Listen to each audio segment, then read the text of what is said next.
하나님의 뜻을 이루기 위해서는 우리가 먼저 우리 속사람을 기경해야 합니다.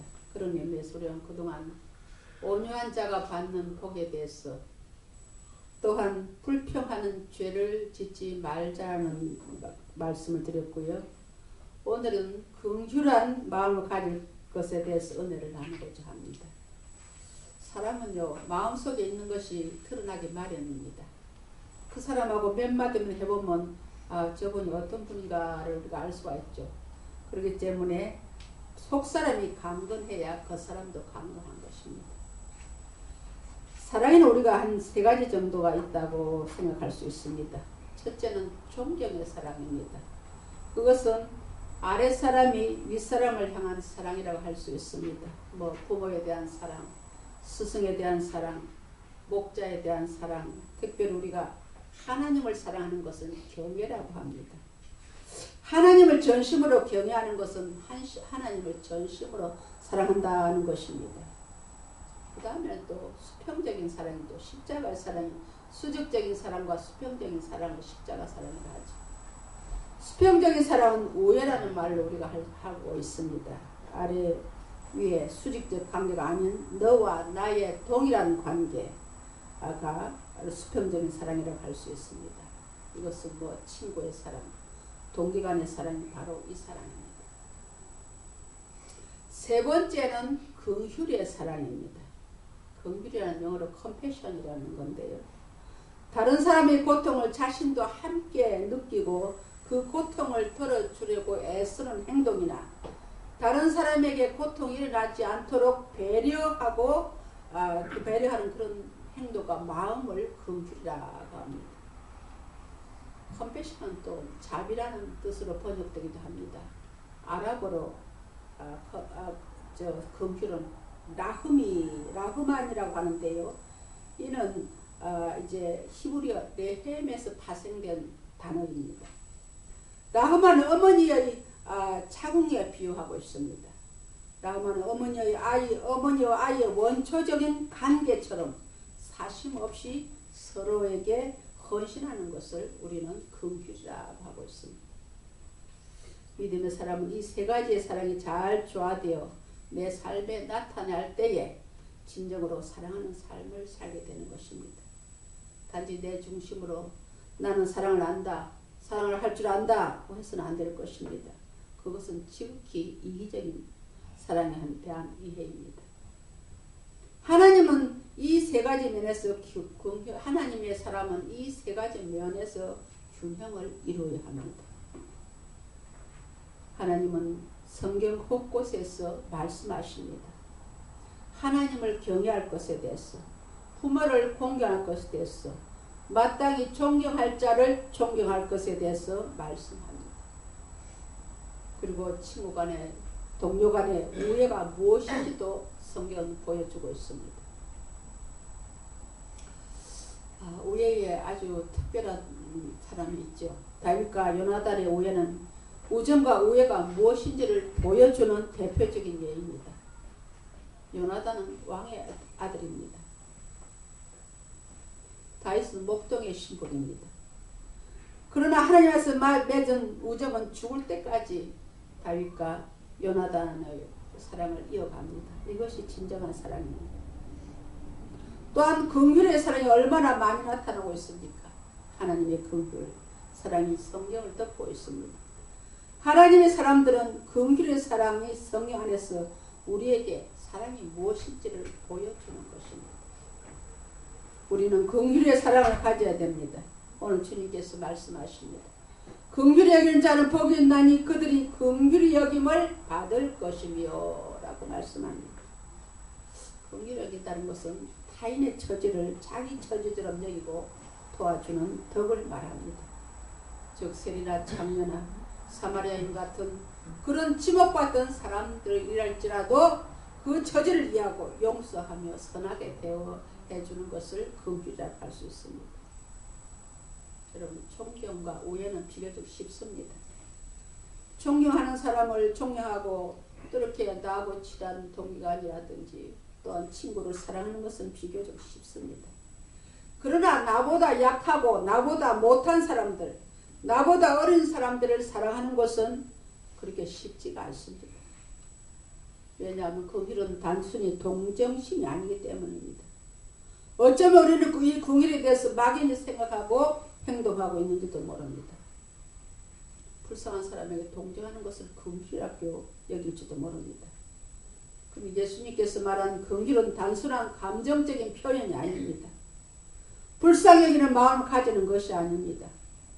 물론 동정심이 있는 사람은 긍휼을 베풀 수가 있습니다.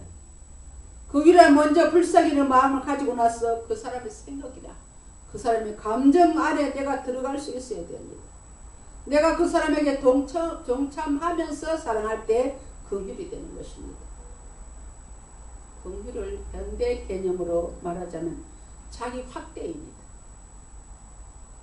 자기 가족을 사랑하는 데서 점점 확대해가지고 타인에까지 확대하는 것인데 여기서는 자신의 마음을 문을 열고 타인의 처지를 받아들이고 그 단점까지 이해하고 용서하고 친절하게 돕는 것이 긍휼의 사회적 개념입니다. 예수님께서는 어떻게 말씀하셨습니까? 마태복음 15장에 보면 7병2어의 기적이 나옵니다. 그때 주님을 따르는 무리들은 주님의 말씀을 듣고 영적으로는 풍족하게 채워졌지만 육신적으로는 사흘 동안 아무것도 먹지 못했습니다. 그래서 주님께서는 이렇게 보리떡 5개와 보리떡 7개와 물고기 보리떡 5개와 물고기를 가지고 그 허기진 백성들을 채워주셨습니다. 그게 우리 주님께서는 그들에 대한 그들을 긍휼히 여기셨다고 말씀하고 있습니다. 나사로를 살리는 장면에서는 어떻게 하셨습니까? 나사로 무덤 앞에 가서 주님은 통분히 여기셨다고 말씀합니다. 통분히 여기셨다는 말은 창자가 끊어질 듯한 아픔을 느꼈다는 것입니다. 나사로의 죽음에서 오는 애통함과 아울러 이 죽음의 의미를 알지 못하고 슬퍼하고만 있는 마리아와 마르다, 그곳에 있는 사람들에게 대한 긍휼의 마음입니다. 이 마음으로 내가 베풀고 말할 수 있으면 아무것도 줄 수 없고 할 수 없을 때 함께 눈물을 흘려주는 것도 긍휼입니다. 우리 주님께서는 나사렛 무덤 앞에서 눈물 흘리셨다고 말씀합니다. 여러분 적십자 운동을 일으킨 나이팅게일이 있지 않습니까? 그는 이후에 영국 빅토리아 여왕에게 훈장을 받았습니다. 그 훈장에는 어떤 글이 새겨져 있냐 하면 긍휼을 향하는 길은 하나만 있는 것이 아니다. 돈으로서만 아니라 말로도 할 수 있다. 돈도 말도 없을 때는 눈물로도 할 수 있다 라고 적혀 있다고 합니다. 우리는 무엇으로든 긍휼을 베풀 수가 있습니다. 중요한 것은 단지 불쌍하다고 생각하는 차원이 아니라 그 불쌍한 마음에서 이제 더 나아가 그 대상의 생각과 감정, 실제의 삶에 동참하면서 사랑을 베푸는 것이 긍휼이라고 할 수 있습니다. 여러분이 생각하는 긍휼이 어떤 것입니까? 긍휼은 예수님께서 말씀하시는 긍휼은 멈추는 것이 아닙니다. 용납과 용서의 차원으로 이루어집니다. 긍휼한 마음이 있기에 그 마음으로 내가 저 사람을 불쌍히 뿐더러 공감하고 참여하기에 용납하고 용서할 수 있습니다. 상대방의 마음에 동참하고 그의 마음을 이해하면 용서 못할 것이 없습니다. 용서할 수 없는 것은 그 마음에 내가 동참하지 못하기 때문입니다. 동참하지 못하기 때문에 공감할 수 없고 이해할 수 없습니다. 오직 나의 자존심, 나의 감정에만 끌려갈 뿐입니다. 여러분, 성경에서 긍휼 중에 긍휼은 무엇입니까? 용서 중에 용서는 무엇입니까? 바로 하나님께서 육신을 입으시고 이 땅에 오셨다는 것입니다. 스스로 제한되셨습니다. 영원하신 하나님, 모든 것의 주인 되시고 모든 것을 아시고 모든 것에 능치 못함이 없은 전지전능하신 하나님이 정말 사람의 몸을 입고 이 땅에 오셨습니다. 한 인간이 되셔서 이 땅에 오셨다는 그 자체가 바로 하나님의 용서이고 긍휼인 것입니다. 하나님께서 우리를 용서하셨습니다. 그런데 십자가에서 당신 자신을 내어주셨습니다. 이 용서의 증거를 십자가를 통해 나타나셨던 것입니다. 이것이 긍휼 중에 긍휼입니다. 할렐루야. 그래서 우리는 이 긍휼을 하나님으로부터 배우게 됩니다. 그리스도를 통하여 알게 되고 가지게 되는 것입니다. 내 마음으로는 할 수 없습니다.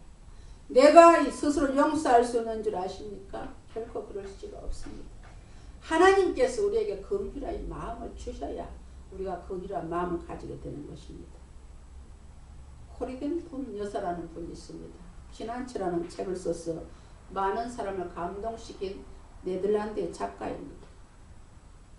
그가 독일의 라벤스부르크 수용소에서 지난날 거기 그 수용소에서 가진 학대를 받았습니다. 그러나 예수 그리스도를 영접하고 난 이후에 정말 그들을 용서해야 되겠다는 생각이 들어서 독일인들에게 용서의 복음을 전했습니다. 그녀가 가는 곳곳마다 용서의 복음이 선포되었고 예배가 끝난 많은 사람들이 코리덴 분 여사에게 와서 손을 잡고 눈물을 흘리고 그녀의 사랑과 그녀를 통해 역사하시는 하나님의 놀라운 사랑 앞에 감사를 드리고 있습니다. 그러던 어느 날 사람들이 줄을 서서 한 사람씩 코리덴 분 여사의 손에 입 맞추고 이제 하나님 감사를 드리는 가운데 저기 보니까 어떤 남자가 하나 서가지고 기다립니다. 그 남자는 누구냐 하면 포로 수용소에서 그녀의 옷을 벗기고 채찍으로 가고 침을 뱉었던 사람입니다. 그리고 그가 자기 언니를 죽음으로 몰아갔습니다. 그녀가 받았던 고통을 생각할 때에 그녀는 도저히 그 남자에게 손이 내밀어지지 않았습니다. 그때 코리덴 분 여사는 말할 수 없는 영적인 진통 속에서 하나님께 기도했습니다. 주님, 나는 저 사람을 용서할 수가 없습니다. 주님이 저 사람을 사랑할 수 있는 마음을 주셔야만 합니다. 주님 도와주세요. 하고 기도할 때에 기도하면서 손을 내밀었더니 그 독일 간수의 손을 잡는 순간 하나님의 사랑이 자기 영혼 가득히 부어지는 것을 정말로 느낄 수 있었다는 고백을 후에 했습니다. 그래서 그녀는 그 후에 새로이 기독교가 무엇인지 참으로 깨달았으며 미움을 사랑으로 승화시키는 위대한 하나님의 사랑과 용서가 어떠한 것인가를 깨닫게 되었다고 고백하고 있습니다. 주님의 마음을 구할 때, 그 마음을 배울 때 나도 용서할 수 있고 긍휼을 베풀 수 있습니다. 여러분, 긍휼은 뒤로 미루는 것이 아닙니다. 즉각 실천해야 합니다. 뒤로 미룬다는 것은 단지 동정심으로 끝나고 맙니다. 동정심은 긍휼이 아닙니다. 물론 동정심이 있는 사람, 없는 사람보다 낫죠. 그에 비하면 동정심이라도 가질 수 있다면 선한 마음을 가졌으면 틀림이 없습니다. 그러나 하나님께서 우리에게 원하시는 긍휼은 즉각 행해야 그것이 긍휼인 것입니다. 주님께서는 오늘 긍휼히 여기는 자는 복이 있나니 그들이 긍휼형을 받을 것이며 라고 말씀하고 있습니다. 가톨릭에서 쓰는 공동번역에는 자비를 베푸는 사람은 행복하다. 그들은 자비를 입을 것이다 라고 했습니다. 그렇습니다. 긍휼히 여기는 사람 복됩니다. 행복합니다. 먼저 죄성으로 완악한 내 마음이 따뜻한 마음이 되어서 긍휼히 여길 수 있는 그 자체가 복 아니겠습니까? 율법주의자들을 한번 보세요. 바리새인 서기관들을 보면 저들에게는 법이 생명보다 앞서고요. 자신들의 체면과 형식이 영혼보다 더 앞서고 있습니다. 자신들의 직무가 생명보다 더 앞섰습니다. 그래서 선한 사마리아인의 비유에서 강도받는 사람을 다 지나가 버립니다. 자기들 동족임에서도 불구하고 율법을 핑계로 그 자리를 떠나고 말았습니다. 그러나 긍휼히 여길 수 있는 마음을 가진 사람들을 한번 보세요. 얼마나 따뜻한지 모릅니다. 잠언 11장 17절에는 이렇게 말씀하고 있습니다. 인자한 자는 자기 영혼을 이롭게 하고 잔인한 자는 자기 몸을 괴롭게 하느니라고 말씀하고 있습니다. 그리고 긍휼히 여기는 사람은 후에 자신도 긍휼히 여김을 받게 된다는 사실입니다. 여러분, 나는 절대 남의 도움을 받지 않겠다 하는 사람이 있습니까? 그 사람은 참으로 교만한 사람입니다. 우리는 뜻하지 않는 곳에서 도움을 받을 때가 있습니다. 물론 나중에 도움을 받기 위해서 내가 긍휼을 베푸는 게 아닙니다만, 긍휼한 마음을 가지고 나보다 못하고 어린 사람, 나보다 나약하고 소외된 사람들에게 긍휼한 마음을 가지고 베풀 때에, 나도 어려움을 당할 때에 하나님께서 나도 긍휼함을 받을 수 있다는 것입니다. 제가 잘 아는 목사님 교회 집사님 이야기입니다. 그 집사님은 영어학원을 운영하는데요, 원어민을 고용하게 되었습니다. 근데 원어민이 사는 집하고 영어학원하고 거리가 너무 멀었습니다. 겨울인데 따뜻한 곳에 살던 그 원어민 교사가 겨울철 이 기후에 적응을 못해서 병이 나고 말았습니다.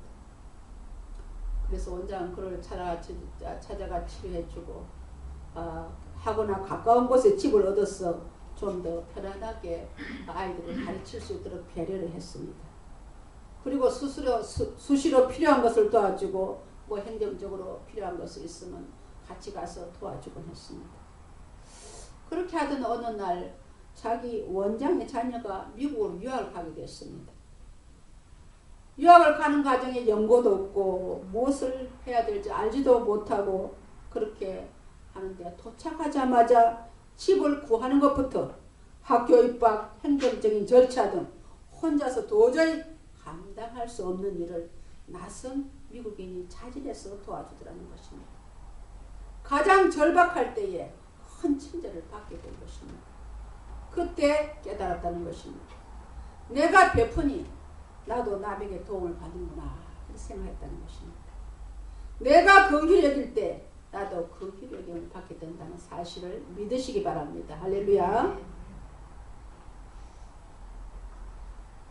우리가 했던 대로 우리도 그대로 도움을 받습니다. 그래서 이 말씀이 결코 틀린 말이 아닙니다. 긍휼히 여기는 자는 복이 있나니 그들이 긍휼히 여김을 받을 것이며 라고 말씀합니다. 또한 긍휼히 여기는 사람은 사람에게 뿐만 아니라 하나님의 긍휼을 얻게 됩니다. 우리가 다른 사람의 긍휼히 여길 때 하나님께서 우리를 긍휼히 여기십니다. 야고보서 2장 13절에는 이런 말이 있습니다. 긍휼 없는 사람은 긍휼 없는 심판을 받게 된다고 말씀합니다. 그러나 긍휼히 여기는 자를 하나님께서 긍휼히 여기시고 그를 축복하십니다. 우리가 잘 아는 셰익스피어의 작품 중에서 베니스의 상인에서 이런 말이 나옵니다. 긍휼을 억지로 하지 않고 하늘에서 오는 비처럼 이중의 복을 가지고 온다. 주는 자에게 복을 주고 받는 자에게 복을 주어 최강자 중에도 최강자이며 보좌에 앉은 왕에게 있어서 긍휼을 왕관 이상으로 존귀하다고 했습니다. 긍휼히 여기는 자를 하나님께서 존귀히 여기신다고 말합니다. 사랑하는 성도 여러분, 우리는 이 긍휼의 마음을 가져야 합니다. 긍휼의 사랑을 나눠야 합니다. 하나님이 원하시는 것보다 무엇보다 먼저 긍휼인 것입니다. 예수님께서 세간에 앉아있는 마태를 보시고 이렇게 부르십니다. 그때 마태가 예수님을 자기 집에 초청을 합니다. 그런데 그 모습을 본 바리새인과 서기관들이 주님이 세리와 죄인의 집에 들어갔다고 막 비난합니다. 그때 주님이 저들에게 말씀하십니다. 마태복음 9장 12절로 13절에 보니까 예수께서 들으시고 이르시되 건강한 자에는 의사가 쓸데없고 병든 자에게라야 쓸데있느니라. 너희는 가서 내가 긍휼을 원하고 제사를 원치 아니하노라 하신 뜻이 무엇인지 배우라. 나는 의를 부르러 온 것이 아니요 죄인을 부르러 왔노라고 하셨습니다. 이렇게 하나님 먼저 원하시는 것은 긍휼입니다. 자비를 베푸는 것입니다. 이것이 우리가 드리는 산제사입니다. 여러분 주일에 와서 찬송 부르고 기도하고 말씀 듣고 예배 드렸어요. 내가 하나님 앞에 온전한 제사를 드렸다. 그렇게 생각하십니까? 정말 내 마음이 기경이 되어야 됩니다. 그게 진정한 산제사인 것입니다. 이 마음을 가지고 하나님께 나올 때 하나님께서 은혜를 베푸시고 우리를 축복하십니다. 여기에 긍휼히 여긴 자가 받는 복의 비밀이 있는 것입니다. 사랑하는 예사랑교회 성도 여러분, 여러분, 우리는 누가 알아주든지 몰라주든지 온전한 자가 되십시다. 매사에 불평하지 말고 감사하는 자가 되십시다. 나보다 약한 사람, 나보다 못한 이웃에게 긍휼한 마음을 가집시다. 여러분, 요즘 저 전도한다고 전도 세미나 붙여놓으셨지만 말로 전도하는 시대가 아닙니다. 우리의 삶을 보고 믿지 않는 자들이 주 앞으로 나옵니다. 저 사람 같으면 교회 한번 나오시다. 저 사람이 믿는 예수 한번 누구시다. 시간이 걸리겠지만 우리의 이 모습을 보고 믿지 않는 자들이 주 앞으로 돌아오게 될 것을 믿습니다. 이런 은혜가 오늘 예배에 참여한 모든 성도들에게 임하시기를 주님의 이름으로 축복합니다.